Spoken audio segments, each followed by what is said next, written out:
don't mind the towel, but I'm about to give you some major spoilers for what is going to happen to two characters in Wicked for Good, which is the sequel to Wicked, which is coming out this November. These are major spoilers, so if you do not want to know, please scroll away now. So, you know how there are characters who accompany Dorothy. There is the Cowardly Lion, the Scarecrow, and the Tin Man, two of which are characters that we saw in the first movie. So the first one is Bach. I can't remember who plays him, but Bach, he has a crush on Glinda.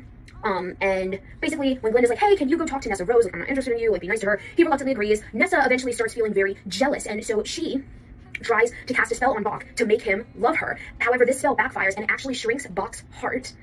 That's where the Tin Man wanting a heart comes from. And Elphaba basically tries to save him by using her magic to replace his heart with a mechanical one to keep him alive. But this leaves him unable to feel emotions, so he becomes the Tin Man. And that's why when they go down the Yellow Brick Road in the original Wizard of Oz, he asks for a heart. And then the second character is Fiyero. So Fiyero at this point in the second movie, or the second act of Wicked, he is basically like the leader of the Wizard's Guard. And he basically, like, there's orders out to go kill Elphaba. He defies them. And of course the Wizard's like, we're gonna capture you, we're gonna torture you. And Elphaba has a whole frickety-dickety song about that called For No Good Deed.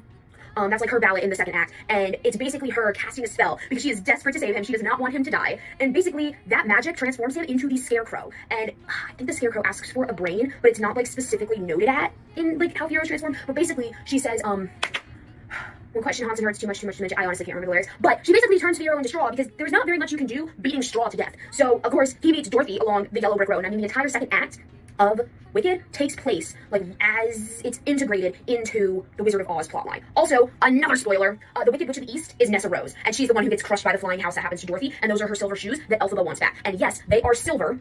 They are silver in the book. However, they were red in the original movie with Judy Garland, filmed in like 1939 is what I want to say, but it's probably 1950s. And that is because red appeared better on screen than silver did, with like the new color image and everything to make it very vivid and vibrant. So yeah, that's the last spoilers for Wicked for Good, but I'm so excited.